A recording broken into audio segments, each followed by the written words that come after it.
Jesus, releasing destinies. This is Celebration TV.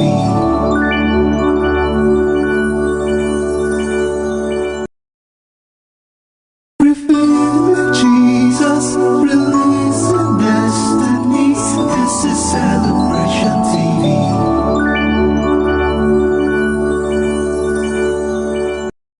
Welcome to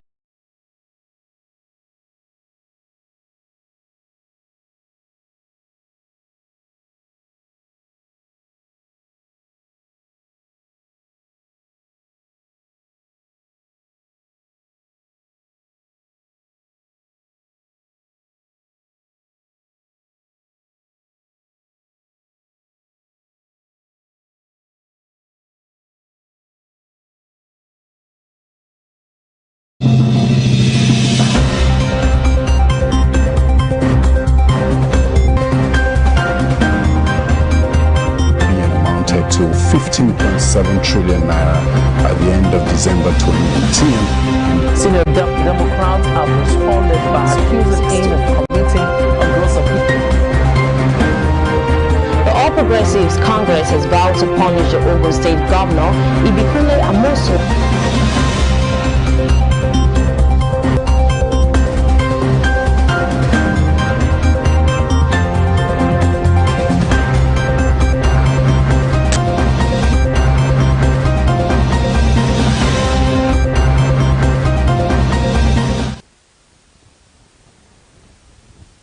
APC-PDP clash over state contribution to Edo refinery.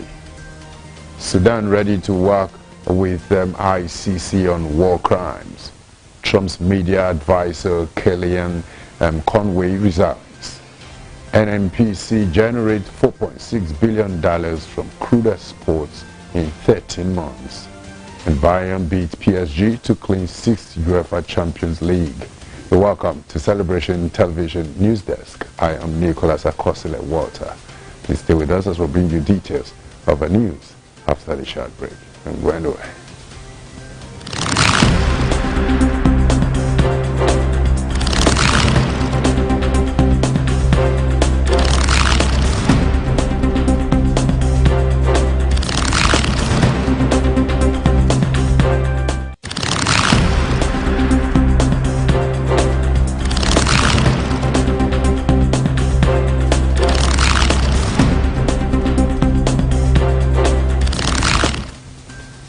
Thanks for joining us. Thanks for joining us once again. Now the news in details. APC-PDP clash over state contribution to Edo refinery. The Edo State Governorship Campaign Council of the All Progressives Congress and its People Democratic Party counterparts are engaged in a war of words over who deserves credit for the construction and ownership of the Edo Modular Refinery in Ologbo.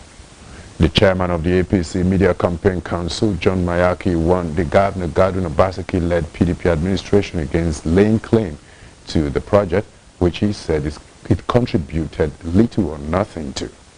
He said it was out of place for the Obaseki administration to lay claim to the Edo refinery and petrochemical company owned by AIPCC Energy Limited, a joint venture between AFCOM and the Peyang Chemical Equipment Company of China, and built at a cost of $10.2 million. Mayake said the federal government supported the project by granting duty waivers on refinery equipment and components. The PCC equally is a partner to the EPC. He also asked that if the federal government that offered tangible support, which is factored in cost, would amount to millions of dollars, is not claiming credit for the project, why is the Obaseki administration parading the premises of the refinery claiming to have achieved a landmark project? He said the Obaseki administration had nothing to show for its 4 years in office, hence it was looking for projects to claim in order to deceive and mislead the electorates.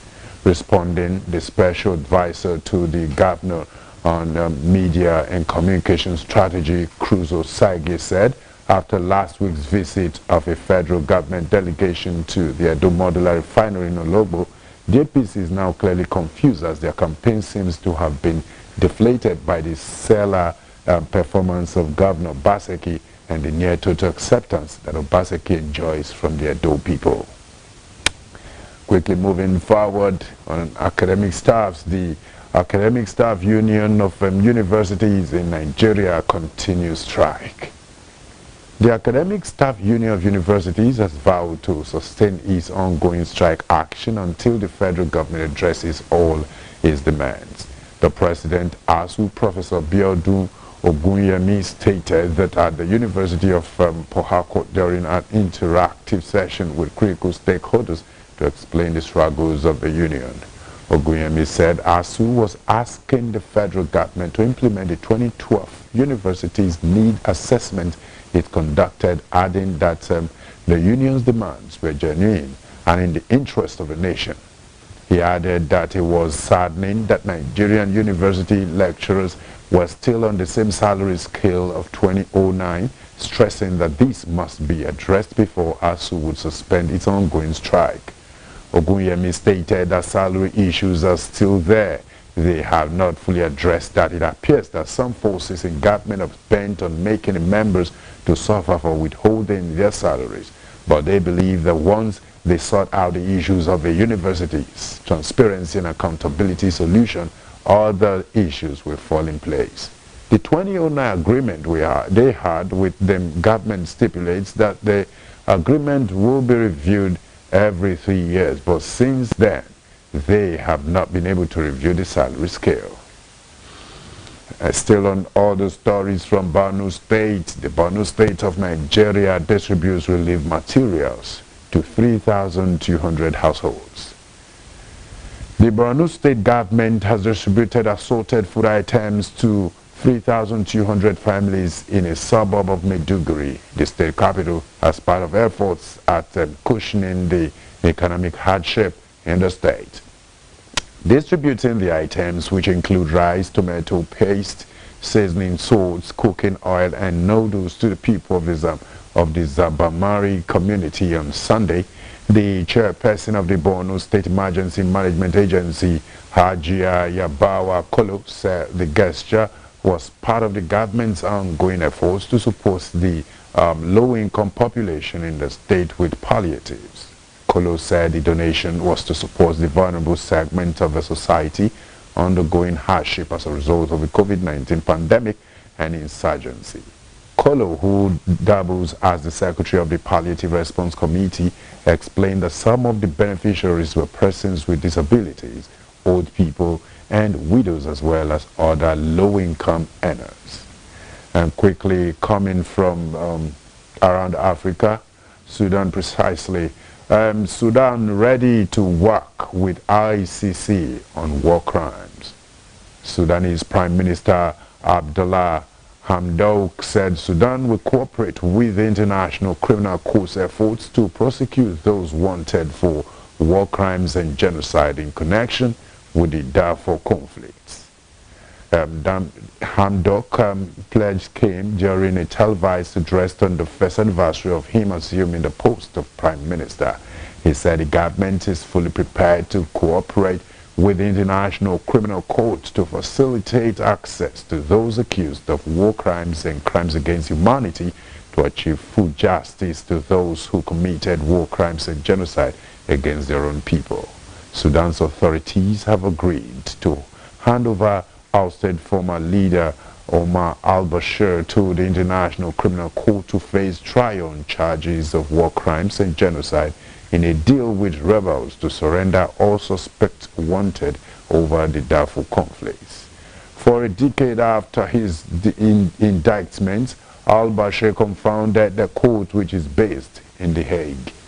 He was not only out of reach during his 30 years in power in Khartoum, but he also traveled abroad frequently, visited friendly leaders without fear of arrest.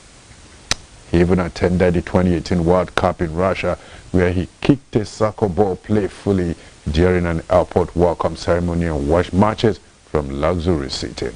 The military overthrew al-Bashir in April 2019 amid massive public protest of Israel, and he has been jailed in Khartoum since then. In the Darfur conflicts, rebels from the territory's ethnic central and sub-Saharan African community launched an insurgency in 2003, complaining of oppression by the Arab-dominated government in Khartoum. The government responded with a scorched earth assaults of area bombings and unleashed militias known as the Janjaweed, who are accused of mass killings and rapes. Up to 300,000 people were killed and 2.7 million were driven from their homes. And al-Bashir, 76, faces 3 counts of genocide, 5 counts of crimes against humanity, and 2 counts of war crimes for his alleged role in leading the deadly crackdown. The indictments were used in 2009 and 2010, marking the first time the global court had charged a suspect with genocide. And still from around Africa, quickly, Libya, 7 points listed for stability after ceasefire. Following the announcement of a ceasefire across Libya, the spokesperson of the High State Council, Mohammed Nayas, made it clear that there are 7 points to be respected for it to ensure progress in Libya aftermath. The most important point was the rejection of many dialogue with military commander Khalifa Haftar, and said the council will hold to account anyone responsible for shutting down the gateway to the country's major oil export terminals. The gateway to oil terminals had been controlled by forces loyal to Haftar since January. Nayas added that preparations will be made for elections to be held that are acceptable to all Libyans. The ceasefire marks a breakthrough following international pressure amid rising fear of a new escalation in the chaotic proxy wars. Rival sides mobilized for a battle over the coastal city of Sirte. Libya was plunged into chaos when a NATO-backed uprising in 2011 toppled longtime dictator Muammar Gaddafi, who was later killed. The country has since split between rival East and West-based administrations, each backed by armed groups and foreign governments. Haftar, who is allied to the parliament in eastern Libya, is supported by Egypt, the United Arab Emirates and Russia. His foes have been fighting the UN-backed government of national accord, which has its headquarters in Tripoli. The chaos has worsened in recent months as foreign backers increasingly intervene, despite pledges to the contrary at a high-profile peace summit in Berlin earlier this year. Thousands of mercenaries, including Russian, Syrian, and Sudanese, are fighting on both sides of the conflict. We'll go on a short break. When we come back, we'll bring you updates from the United States of America. Please stay put.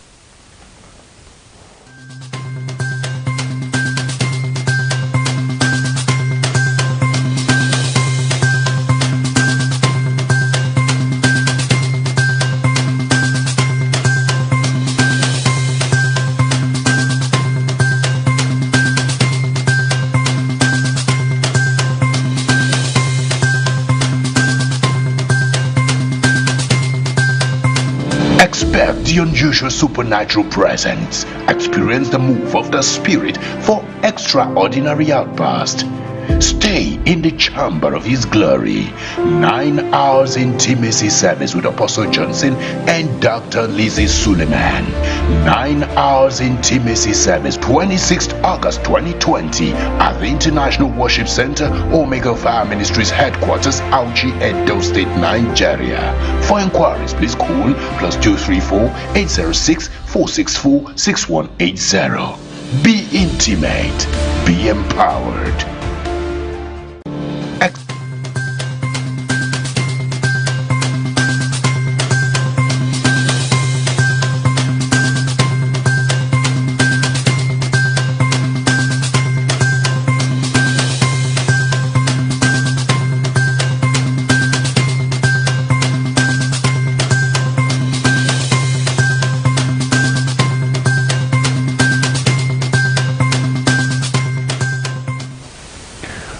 thanks for joining us once again. Welcome back. Now the news, reaching you from the United States.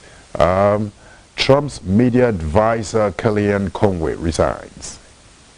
Kellyanne Conway, long-serving advisor to President Donald Trump, known for sparring with reporters, announced she will step down to focus on her family.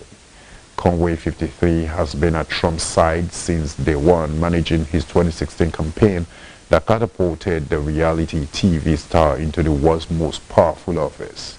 But the past 4 years of singular loyalty to Trump, including defending him on TV and with information gargles with the press, have taken a toll. Her husband, prominent Washington lawyer Judge Conway, is one of Twitter's most prolific Trump critics, repeatedly and loudly questioning the president's mental fitness for office. Also, Conway's 15-year-old daughter, Claudia, wrote on Twitter that she was devastated that her mother would speak at the Republican convention and pledged to seek legal emancipation due to years of childhood trauma and abuse. Less than 24 hours later, Kellyanne Conway tweeted a statement that closes by saying, "For now and for my beloved children, it will be less drama, more mama." Conway said she would step down by the end of the month and that her husband, Judge, would also be making some changes. Conway has become both famous and notorious for sparring with the media, often by finding a way to change the topic, turn the question back on the reporter, or merely complain. All of which did with a flamboyant fashion sense, snakeskin pattern dress one day, a bright red one the next, standing out in an awful grey city. Conway also stuck out with White House row while a parade of others' aides are forced out, quit, or left in humiliation. Conway, lawyer and Paul Stars by training, said her departure was her call. And more updates from the United Kingdom. Quickly, Boris Johnson says it is vitally important children returns to class. It is vitally important children go back to school with the life chances of a generation at stake, Boris Johnson has said in a message to parents. As schools in England, Wales and Northern Ireland prepare to reopen, the Prime Minister said the risk of contracting coronavirus in one was very small. He said it is far more damaging for a child's development and their health to be away from school any longer. Mr. Johnson's words echoes those of the UK's 4 chief medical officers.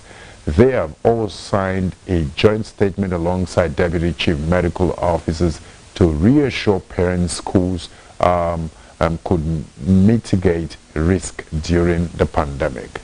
In Scotland, schools have already reopened. Some pupils in Northern Ireland are returning to school today, while term starts in England and Wales in September.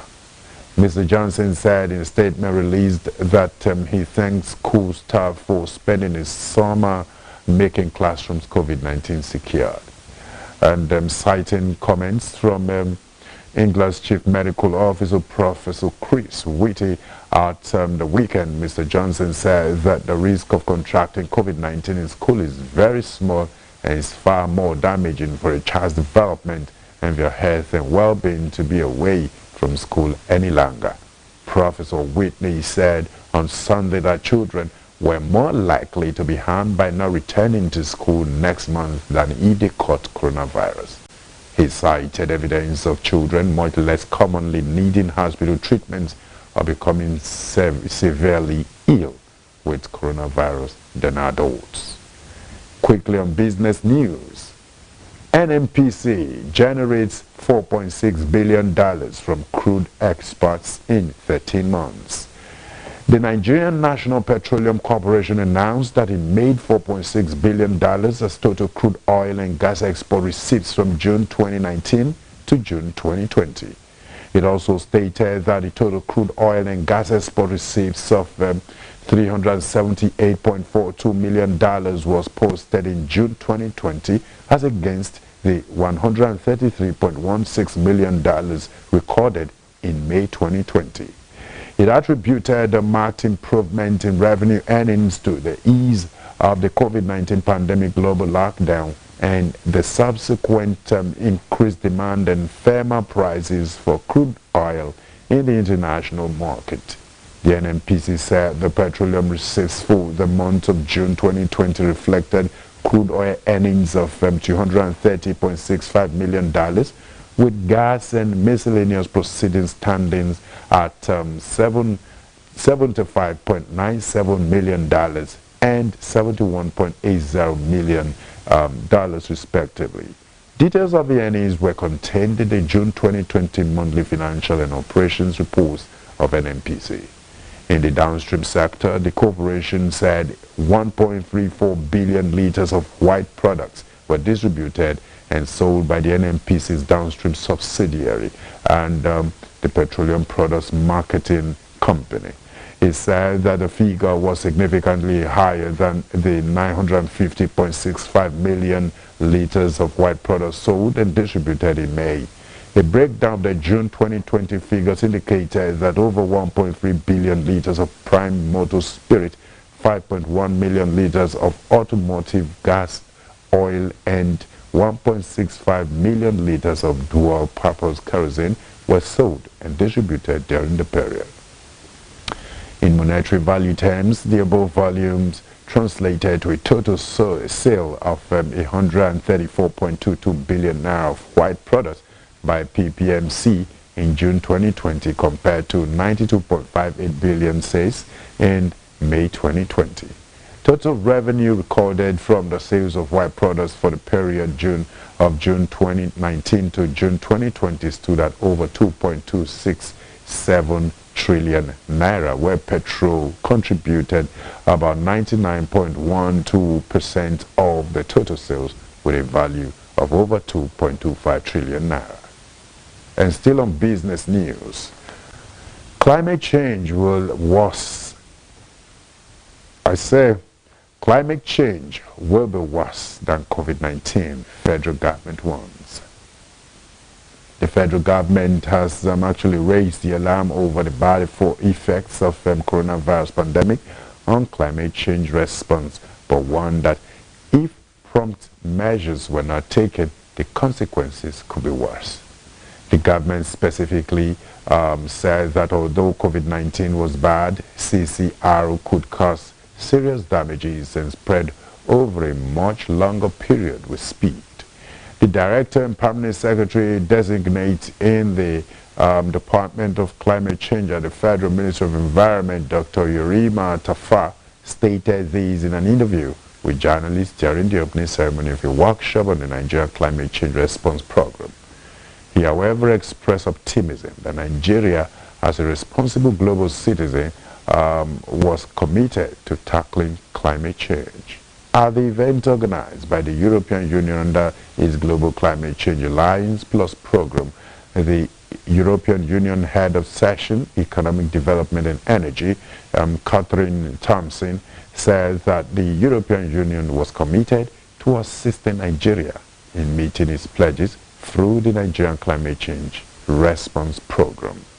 Yerima explained that the event was organized to work towards the fulfillment of Nigeria's commitment signed by Nigeria under the Paris Agreement to reduce climate change, stressing that Nigeria was committed to reducing its emission unconditionally by 20% and 45% with international support.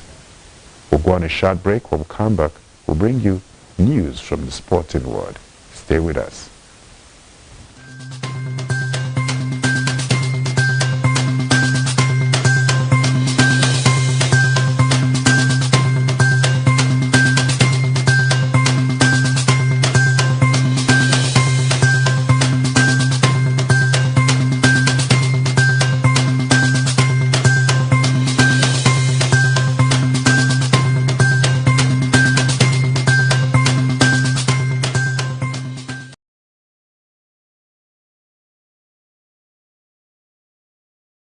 The unusual supernatural presence. Experience the move of the Spirit for extraordinary outburst.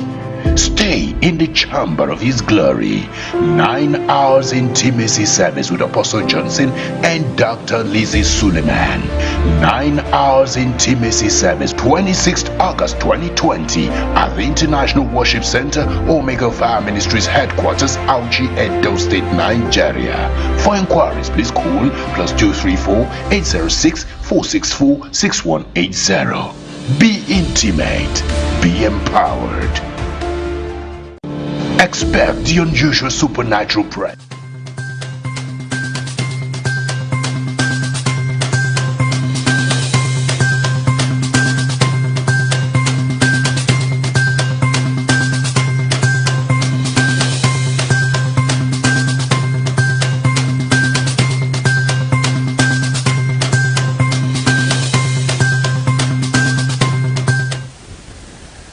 You're welcome to Sports News. Bayern beat PSG to clinch 6th UEFA Champions League. Bayern Munich won the European Cup for the 6th time as Kingsley Coman's goal gave them a 1-0 win over Paris Saint-Germain in an engrossing Champions League final in Lisbon, completing a fantastic season for the German Giants and leaving their opponents still searching for the trophy they convert more than anything. It was often a cagey final with a bit of needle between the teams, but chances too, especially before Coman appeared at the back post to head in Joshua Kimmich's inviting 59-minute cross and wrap up a treble for a team who had already won the Bundesliga and German Cup. Hence, Flick's team will feel they deserve their victory, yet PSG will regret not taking any of the chances that were offered up to them on a surreal occasion at an empty Estadio de Luz. Kylian Mbappe in particular should have done better than shoot straight at Manuel Neuer right on the stroke of halftime. The France World Cup winning forward had spoken of his determination to go down in his country's history by helping PSG become just the second French winners of European football's greatest prize. But there we have to wait for the chance to match Marseille, who won the inaugural Champions League in 1993. In another sports news, Sevilla wins 6th Europa League and equal Liverpool Madrid records. Sevilla won the Europa League for a 6th time as Diego Carlos' overhead kick deflected in off Romelu Lukaku 16 minutes from time to beat Inter Milan 3-2 in a thrilling final in Colony. Carlos and Lukaku's evening had got off to a very different start as the defender held the Belgian striker down and he converted the resulting penalty to put Inter in front after just 5 minutes. To Luke de Jong had us turned the game around for Sevilla, but Diego Godin quickly leveled in a 4-goal first half. However, Italy's wait for a first European trophy in decade and Inter's 9-year trophy drought goes on after Lukaku could not stop Carlos' spectacular strike on another famous Europa League night for Sevilla. Antonio Conte's men will have a case that the Sevilla defender should have been sent off after just 3 minutes as Lukaku accelerated past him with ease on the counter-attack and was hauled to the ground by the Brazilian, who conceded an early penalty for the 3rd consecutive game. The final in Colony is Antonio Conte's first European final since Jose Mourinho walked out on the high of securing the only ever treble of Champions League, Serie A and Coppa Italia in 2010. The Spanish side are the most successful club in UEFA Cup Europa League history, making the final in 6 occasions and winning the competition 6 times. Sevilla have won their last 6 European finals, and victory tonight equaled the record currently held by Liverpool and Real Madrid for the most consecutive final wins in UEFA competition. And that has brought us to the end of the news on Celebration Television News Desk. In case you're just joining us, here's the headline recap. APC PDP clash over state contribution to Edo refinery. And Sudan ready to work with ICC on war crimes. And Trump media advisor Kellyanne Conway resigns. And NNPC generates $4.6 billion from crude exports in 13 months. Quickly, Bayern beats PSG to clinch 6th UEFA Champions League. All right, we have photo of the day. You see the image you're seeing there, you see the picture, you see fail. One was actually standing still, the other was still progressing. What does that tell us? In other words, no matter the challenges you face, no matter the failure you encounter in life, you don't have to give up.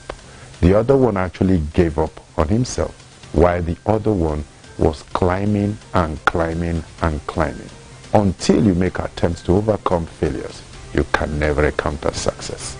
You can as well drop your comment on our social media platforms on Facebook, Celebration TV, Instagram, My Celebration TV. You can tweet at us at My Celebration TV, YouTube, Celebration TV.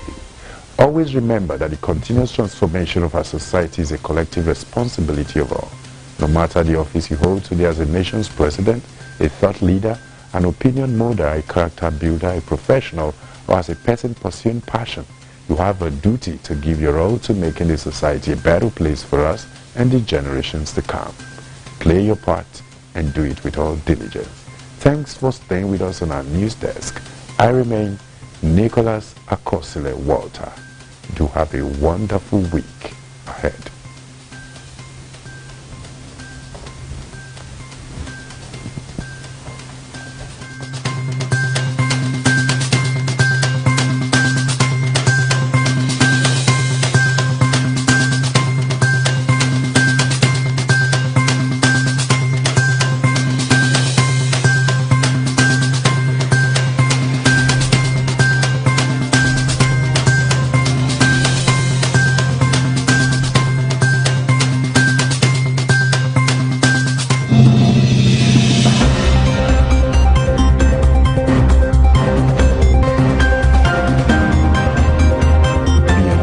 To 15.7 trillion naira at the end of December 2019. Senior Democrats have responded by accusing AIM of committing a gross offense. The All Progressives Congress has vowed to punish the Ogun State Governor, Ibikule Amosu.